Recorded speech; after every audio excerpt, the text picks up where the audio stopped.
자, 오늘은 5월 9일 교회력으로 볼 때는 이제 오늘이 어버이 주일로 드리게 됩니다. 어쨌든 간 이 가정의 달을 맞이해서 여기에 합당한 말씀들을 상고하던 중에 오늘 이 본문이 가장 마음에 와 닿았습니다. 자, 오늘 제목을 보시면 아브라함과 이삭 그랬습니다. 이 성경의 많은 사건들 중에 특히 부모와 자식 간의 관계에서 그림들이 참 많거든요. 그 가운데 가장 좋은 그림 중에 하나라고 할 수 있는 것이 바로 이 오늘 본문입니다. 하여튼 이 말씀을 보시면서 여러분 성령의 역사하심이 함께 하시기를 주의 이름으로 축원합니다. 자, 오늘 본문은 여러분이 너무나 잘 아는 유명한 사건입니다. 이름하여 모리아 사건이라기도 하고 또 좀 길게 제목을 붙인다면 하나님의 명령과 아브라함의 순종, 그렇게 제목을 붙일 만한 사건이 바로 오늘 이 본문입니다. 그래서 이 본문을 보면서 그 말씀의 그 바탕에 깔려있는 아주 순수한 그 개념들만 이렇게 쾌차하는 시간이 되었으면 좋겠습니다. 여기 오늘 주보의 서론에 이렇게 얘기를 했어요. 하나님께로부터 아브라함은 일찍이 오래됐죠.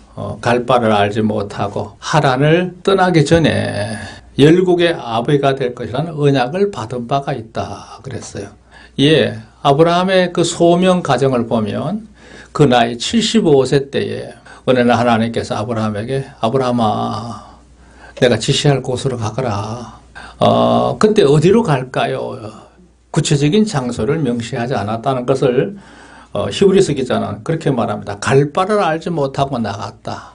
이 갈 바를 알지 못한다는 말은 어디로 가야 되는지, 어디까지 가야 되는지를 정확하게 알지 못하고 하나님께서 그냥 고 하니까 갔는데 하란 땅에서 가나안 땅으로 내려오게 된 겁니다. 그렇게 해서 계속 이제 그 많은 무리를 이끌고 나무로 내려오다가 하나님께서 여기다 그러셨어요. 그가 베델과 아이 사이적 세겜성이 가까운 그 지역이라고 그랬어요. 지금은 사마리아 지역입니다만 그곳까지 왔을 때 여기가 바로 너의 터전을 이룰 땅이다. 그래서 이제 일행들이 멈춰지게 되고 거기서 이제 제단을 쌓고 하나 앞에 예배를 드리는 장면이 창세기 12장에 나옵니다. 오늘 이 본문이 22장이니까 훌쩍 뛰어넘었는데요.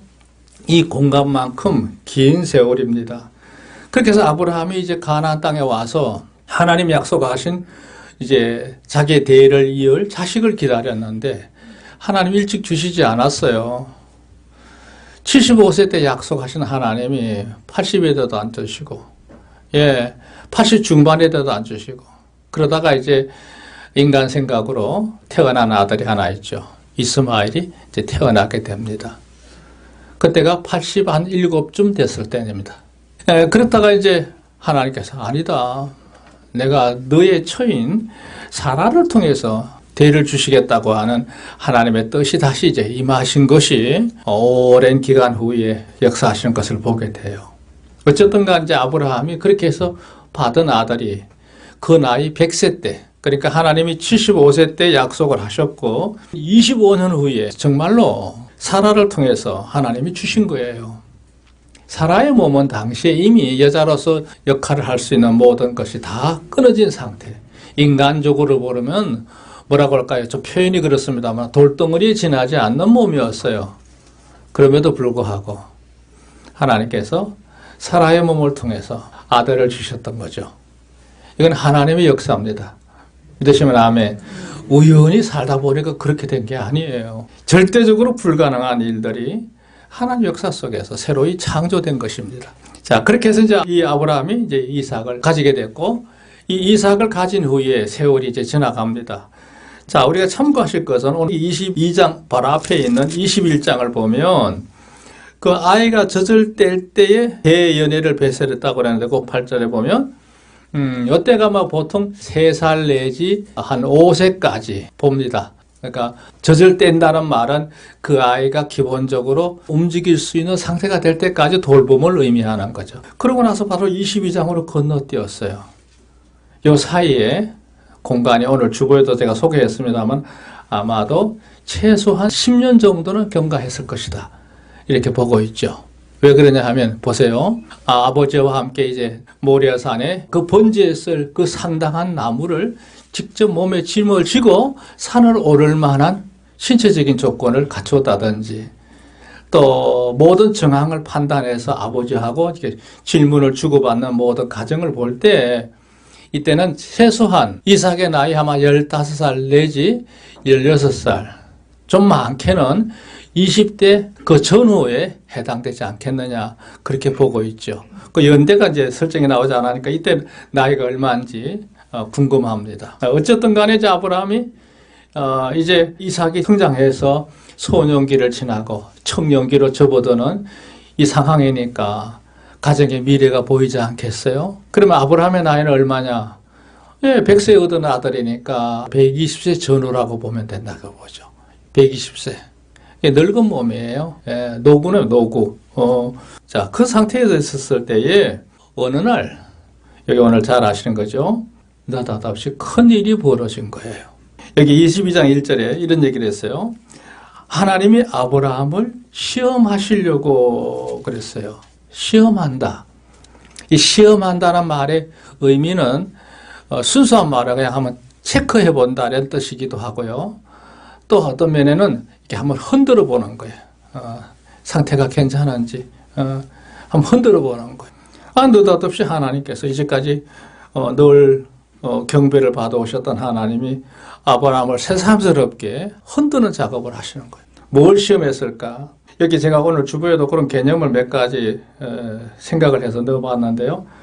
아브라함이 하나님을 향한 그 영적인 경외심이 어느 정도 되는지 저울에 한번 달아보고 싶은 그런 상태를 의미한다고도 볼 수 있고, 또 아브라함에게 하나님께서 많은 약속을 하셨는데 그 많은 약속에 대해서 얼마나 그것을 신뢰하고 있는지, 그것을 확실히 확신하고 있는지 그 믿음의 상태에 대해서도 보고 싶기도 하고, 또 그런 확신이 삶으로 연결이 돼서 실제 그 삶 속에서 어떻게 실행이 되는지 그 순종하는 과정을 볼 수도 있고요. 또 저가 나를 위해서 정말 섬김의 태도를 취한다면 어디까지 나를 위해서 희생할 수 있는지, 헌신할 수 있는지 그 분량도 보고자 했을 것이 아니겠는가. 이게 시험이거든요. 시험이야. 또 저는 더 이걸 갖다 다른 의미에서 하나의 관문이다 이렇게 표현하고 싶기도 해요. 관문. 또 다른 말로 계기. 무슨 말이냐면 이제 하나님께서 여기까지 아브라함의 모든 그 신앙심을 보시고 지금까지 함께 해주셨지만 이제 그것만으로 계속 이렇게 마치 봄날처럼 계속 진행하는 것이 아니라 새로운 제2단계의 큰 역사를 창출하기 위한 한 과정에서 아브라함에게 특별한 은혜를 주시려고 하면 거기에 걸맞는 그릇 준비가 되어야 된단 말이에요. 그릇 준비가. 그 그릇을 준비하는 과정이 아니겠는가. 일종의 빌미죠. 이만큼 갖추었던 아브라함의 상태를 보시고 이제는 하나님께서 더 마음껏 주셨을 때 일반적인 사람들을 노려볼 때는 아브라함을 특별히 하나님께서 편애하는 것이 아니라 당연히 그렇게 줄 수밖에 없는 상태라고 하는 걸 공인받을 수 있는 중요한 시험이 아닌가 그렇게 생각하기도 합니다. 자, 어쨌든 간 하나님이 시험했다 그랬어요. 우리가 살다 보면요, 평범하게 아무 일 없는 듯이 그냥 그날이 같고 늘 일정하게 그냥 흘러가는 것이 마냥 좋은 것만은 아닌 거예요.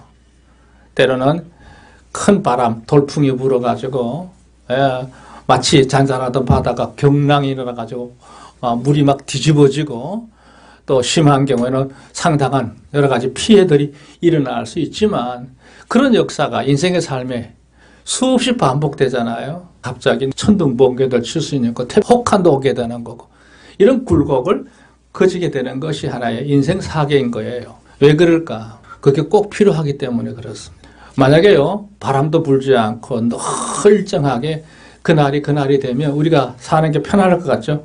절대 그렇지 않습니다. 예, 내 삶에 어떤 큰 풍랑이 오거든, 그를 나를 좋은 모습으로 새로이 거듭나는 시험의 계기가 될 수 있는 빌미가 되어야 돼요.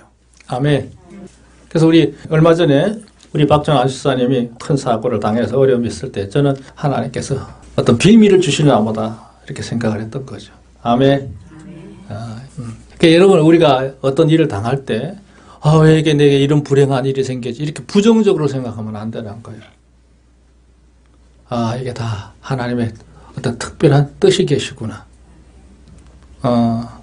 어떤 계기가 형성되기 위해서, 어떤 빌미를 만들시기 위해서, 어떤 그릇을 키우시기 위해서 하나님께서 내게 이런 일을 주시는 거구나. 아멘. 그거 중요합니다.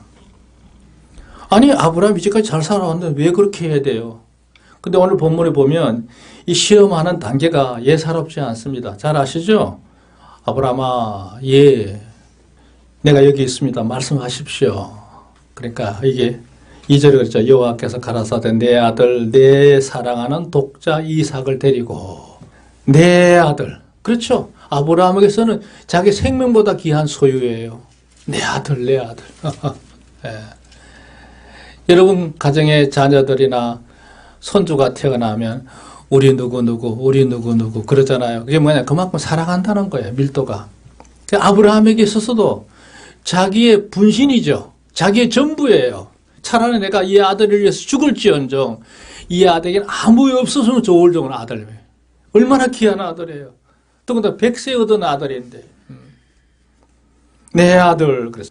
내 사랑하는 독자 이삭을 그랬어요. 사람의 심리를 하나님 너무 잘 아시는 것 같아요. 그 이삭을 데리고 모리아 산으로 가라.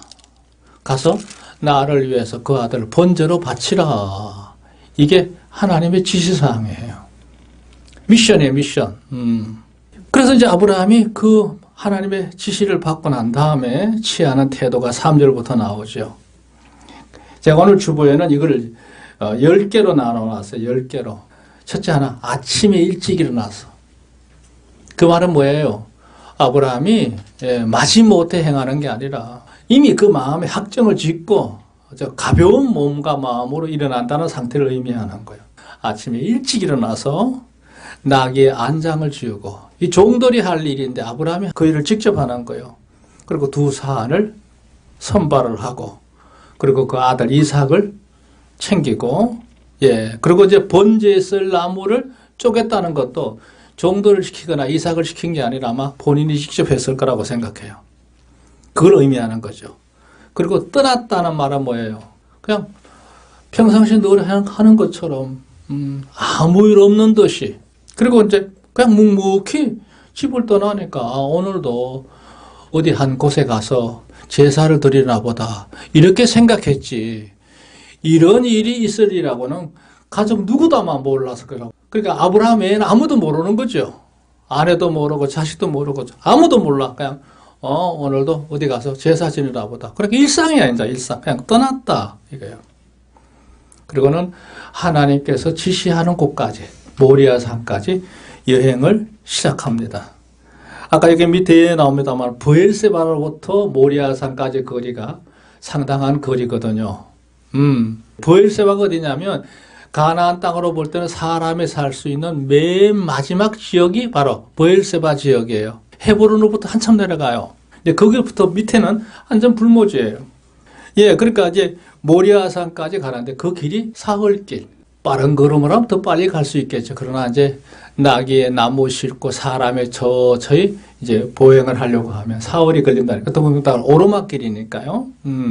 이렇게 해서 이제 모리아산까지 옵니다. 그 모리아산이 지금의 예루살렘, 시온산입니다. 거기까지 온 거죠. 그 산 밑에쯤 왔을 때, 계곡에 왔을 때 눈을 들어 보니까 모리아산 언덕이 이렇게 보이는 거예요. 그게 바로 옛날에 솔로몬이 성전을 지었던 자리였고요. 그리고 예수님이 그 산에서 십자가를 달리셨던 골고다 언덕이 바로 그 시온산 한쪽에 있죠. 자, 산 밑에 왔을 때, 기드론 계곡이라고 생각하는데 5절 아브라함이 두 사안에게요 너희는 여기서 나귀와 함께 기다리라 그러고 그러고는 이제 장작을 이삭에 짊어지게 하고 자기는 칼하고 불을 들고 이제 올라가는 겁니다. 자, 올라갈 때 이제 이삭이 묻죠. 아버지 오늘 이상합니다. 왜? 하나님의 제단을 쌓으려고 하면 나한테는 나무도 있고 아버지 불과 칼 다 들고 올라가시는데 오늘 번제에 드릴 재물 어디 있습니까? 아마 뜨끔했을 거라고 생각해요. 그럴 때 아브라함이 아주 너무나 초연하게 그거 걱정하지 마라. 하나님이 다 예비하시리라. 할렐루야. 이것도 좋은 믿음이라고 생각해요. 자, 문제는 9절이에요. 하나님이 그에게 지시한 곳까지 올라갑니다. 그러니까 하나님이 지목하신 지점까지 올라간 거예요. 어디 한편에 가서 그냥 흉내만 낸 그런 것이 아니죠. 이에 아브라함이 그곳에다가 이제 나무를 벌려놓고 재물을 잘 태울 수 있는 단을 구축을 하는 거죠. 이 대목이 결정적이죠. 그 아들 이삭을 결박해서 나무 위에 눕혔단 말이죠. 아까도 얘기했습니다만 이때 아브라함의 나이가 120세 정도 된다고 봤을 때 장정이었죠. 뭐 한 20대 되는 아들이 얼마든지 자기 의사 표현도 할 수 있고 이 참 이해할 수 없는 이 문제 반항할 수 있잖아요. 그리고 아버지 밀쳐내고 한 거 하면 아브라함이 억지로 이삭을 잡을 수가 없어요. 도망가면 어떡할 거예요. 근데 아브라함이 그랬을 거예요. 갑자기 다 느닷없이 뒤에 와서 목을 조른 것도 아니고 아들아 오늘 하나님께 드릴 번제물은 바로 너다. 하나님 너를 말씀하셨어. 그러니 따르겠느냐? 아마 이렇게 의견을 물어봤으라고 생각해요. 이삭은요. 여기 여러 가지 잡다한 얘기가 하나 없어요. 그냥 결박해서. 그 말은 순순히 따랐다는 얘기죠. 동의했다는 얘기예요. 예, 아버지. 하나님의 뜻이면 당연히 해야 되죠. 아멘. 그래야 결박이 가능한 거예요. 사랑하는 여러분, 아브라함만 대단한 게 아니에요. 그 아들 이삭, 그 역시 대단한 자세예요. 물론 당시의 족장이 어떤 뜻을 정하면 아랫사람은 그 엄격한 질서에 따라서 뭐 목숨을 다해서 순복하는 건 당연해요. 하지만 이게 목숨이 왔다 갔다 하는 문제니까 일말의 어떤 반항도 할 수 있고 반문도 할 수 있는 거고 여러 가지 인간적인 불평도 할 수 있는 거 아니겠어요? 그런데 이삭이 순순히 아버지의 뜻에 따라 자신의 몸을 결박하도록 내맡기죠. 그리고 아마 아브라함이 그 아들을 들어서 단에 누웠다 보다도 이삭이 스스로 누웠는지도 몰라. 그리고 아버지가 할 일은 뭐예요? 칼을 여기 보면 잡으로 했다는 말은 뭐냐 하면 심장을 찔러서 피를 내고 몸을 각을 떡을 준비를 하는 내려 찍으려고 하는 이 상태입니다. 11절 하나님의 사자가 하늘에서부터 그를 불러 가라사대 그런데 갑자기 뒤에서 큰 음성이 들리게 아브라함아 아브라함아 하시는지라. 아브라함이가 네 말씀하십시오. 여기 있습니다. 가라사대 그 아이에게 내 손을 대지 마라. 더 이상 진행하지 마라 이런 얘기죠. 아무 일도 그에게 하지 마라. 너가 내 아들 내 독자라도 내게 아끼지 아니하였으니 내가 이제야 내가 하나님을 경외하는 줄을 아노라 그랬어요. 할렐루야. 여기서 중요한 특별한 단어는 이제야라는 뜻입니다. 이제야. 여기 이제야라는 말이 무슨 뜻이에요? 그럼 이제까지 하나님께서 아브라함이 정말 하나님을 진정으로 경외하는 줄 몰랐다는 얘기입니까? 그런 뜻이 아닙니다. 더 이상 너를 시험할 이유 없다. 너가 정말로 얼마나 나를 경외하는지를 여기서 증명했다는 얘기죠. 그리고 아브라함이 소리 나는 뒤쪽을 아마 돌아봤겠죠. 보니까 한 수양이 나뭇가지에 걸려가지고 있는 걸 봤습니다. 할렐루야. 정말 하나님이 예비해 놓으신 거예요. 아까는 없었는데 칼을 잡고 내리치는 그 순간에 하나님은 이미 대양을 준비해 놓으신 거죠.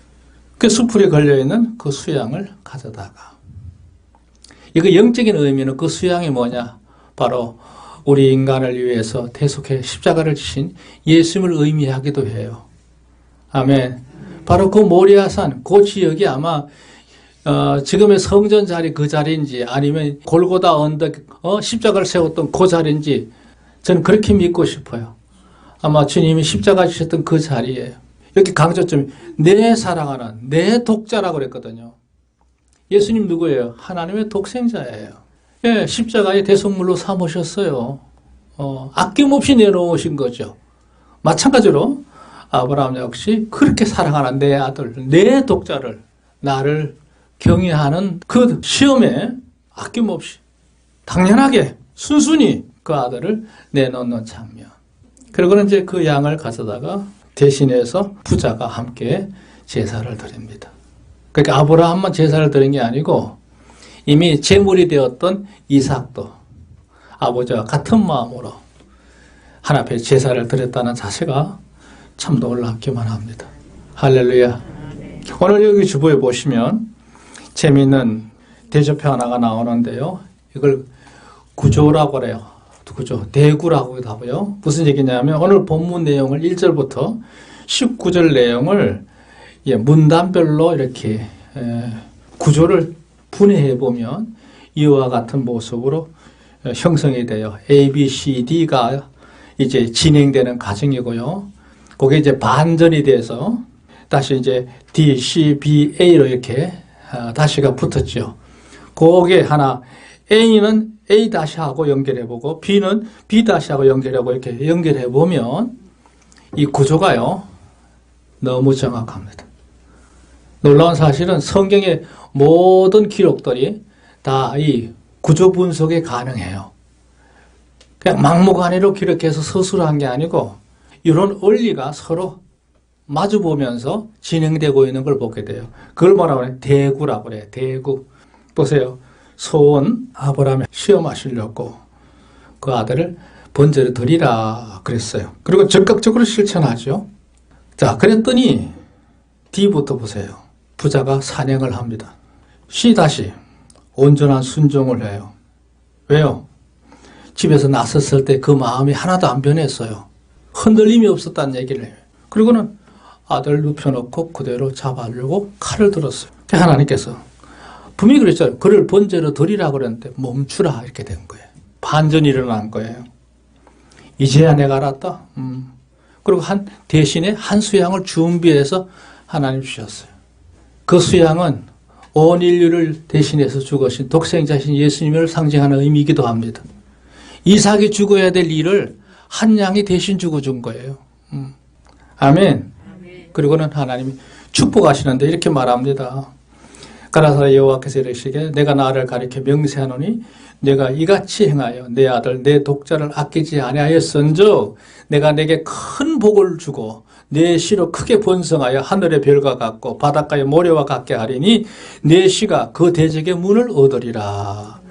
또 내 씨로 말미암아 천한 만민이 복을 얻으리니 이는 내가 나의 말을 준행하였음이라 하셨다 하니라 그랬어요. 하나님께서 다시 과거의 언약을 거듭 확인하시고 중요한 것은 내 이름으로 약속한다. 하나님 보증이에요. 그래서 하나님께서 그 과정을 통해서 구세주가 오실 것을 이미 여기서 예언하고 있죠. 그게 B-예요. 그리고 다시 원래 출발했던 브엘세바로 돌아가서 아무 일 없는 듯이 평안하게 살아갑니다. 아멘. 그리고 아브라함이 이제 175세 그 인생을 마치게 되는 거죠.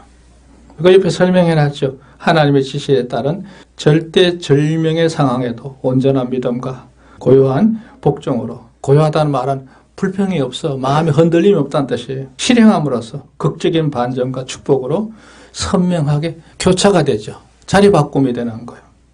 전반부는 극한 긴장감이 있어요. 엄중하죠. 엄한 긴장감이 있어요. 중반부는 그대로 그냥 진행을 해요. 믿음의 이행이에요. 마음먹은 대로 행한다는 뜻이에요. 결말부는 어때요? 하나님부터 절대적으로 인정을 받고 보장을 받는 산역사가 이루어져요. 할렐루야. 오늘의 강조점은 다 하는 얘기니까 그만큼 줄이고요. 중요한 얘기는 뭐예요? 이거를 아브라함 혼자 행한 게 아니라 부자가 함께 행했다는 데 의미가 있다는 얘기예요. 그래서 오늘 어버이 주일에 이 말씀이 참 중요하다고 생각해요. 여기 밑에 보시면 아브라함과 이삭의 이 부자의 이 산행을 통해서 우리에게 분명히 보여준 게 있어요. 이게 참 의미가 있는 중요한 교훈이라고 생각하는데 그게 뭐냐? 첫째, 아비와 더불어서 산을 오르는 이삭이다였어요. 산은 물론 내려가는 것도 힘듭니다만 올라간다는 자체가 뭐예요? 고된 일에 함께 동력하는 걸 의미하죠. 예, 힘든 길을 아버지 혼자만 꾸역꾸역 올라가는 게 아니야. 그 아들이 아버지가 짐을 지고 가야 될 상당한 부분의 나무를 자기가 직접 등에 지고 아버지는 그냥 칼과 불만 들고 올라갈 수 있도록 아버지를 돕는 자 입장에서 최선을 다해서 예, 부모를 위한 마음의 태도를 이삭이 보여주잖아요. 여긴 이제 다른 개념인데요. 오늘날 가정에서 자녀들이 어떤 자녀로 잘 성장해야 되느냐 그랬을 때 부모와 함께 인생의 고락을 함께 나눌 수 있는 일정 부분 자신이 기꺼이 나서서 짐을 지고 산행을 할 수 있는 자식으로 키워야 그 가정이 행복하고 미래가 있는 줄로 믿습니다. 키울 때는 애써서 키웠는데 어느 정도 자기 역할이 되니까 자기들끼리만 잘 살겠다고 뛰쳐나가는 이탈하는 그런 자녀들이 얼마나 많아요. 무심하다고 그래야 될까요? 그냥 부모 따로 자식 따로야. 아니 오늘 여기 보면 함께 산을 올랐다는 말은 부모와 자식이 그 마음이 융합되어 있는 거예요. 하나가 되어 있는 거예요. 그런 가정을 누리시기를 주님으로 축원합니다.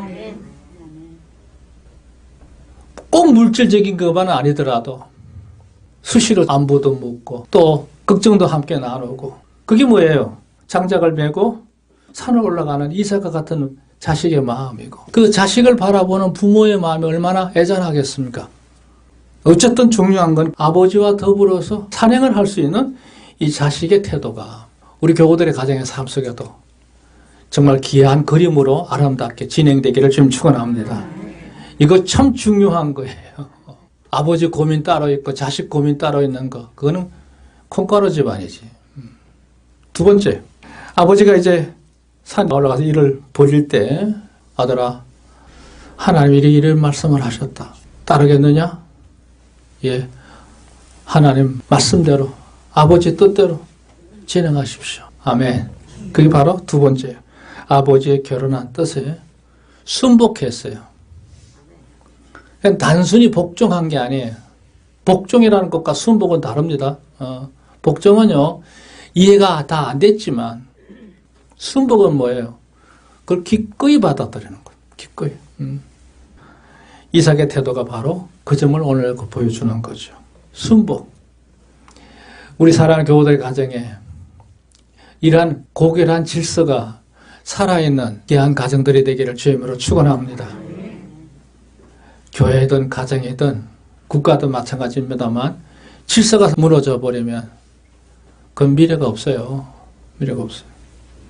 세 번째, 더 중요한 거죠. 밑에 그랬죠? 예, 그들이 다시 부엘세바로 돌아와서 거기 거하였더라 하는 말이 뭐예요? 여기 바로 뭐냐면 이거예요. 아버지가 살았던 삶을 예, 이삭이 그 지역 부엘세바 지역을 근거지로 해서 아버지가 죽고 난 이후에도 계속 거기서 삽니다. 야곱도 물론 그랬고요. 그게 무슨 얘기냐면 신앙의 3대가 가나안 땅 좋은 거 너무 많잖아요. 유목민들이 선택할 수 있는 땅이 너무 많은데 다 제쳐두고 이 부엘세바에서 아브라함이 하나님의 지시를 받아서 터전을 잡았던 그곳에서 이삭도 살고 그 손자 야곱도 그곳에서 살다가 다시 하나님의 부름을 받아서 애굽으로 내려가지 않습니까? 이걸 그래서 말한 건데 계대를 이루었다. 조상에 살았던 믿음의 의를 그대로 지켜가는데 목적을 두고 산 거예요. 목초지를 중심으로 산다면 굳이 부엘세바에 살 필요 없어요. 그러나 이들은 부엘세바에서 살았어요. 왜? 하나님이 인정하신 곳에 그들의 삶의 복음자를 이루었다는 점이 의미가 있어요. 하나님의 영광이 여러분과 함께 하시길 바랍니다.